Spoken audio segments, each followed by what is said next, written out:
FZS का यही problem है कि खुल जाता है, उसको भी मतलब सॉल्व करूँगा एंड उसका भी एक वीडियो आ जाएगा, ठीक है फ्रेंड्स। तो ये केरोसिन है, इतना सा ही लिया है, तो इसको क्लीन करना है, इसको डाल के, ठीक है।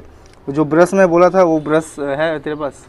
तो ब्रश नहीं है, लेकिन वही ब्रश से आपको क्लीन करना है, ठीक है फ्रेंड्स। एक्चुअली इसके ऊपर एक कवर रहता है, उसको उसमें आपका 12 का जो स्पैनर है वो दोनों स्पैनर लगा के आप खोल देना है। जो बोल्ट रहता है तो खोलने के बाद वो प्लास्टिक कवर रिमूव हो जाएगा, वो मैं दिखा दूंगा लगाते टाइम, ठीक है। उसके बाद आपको एक केरोसिन डालना है एंड इसको घिसना है।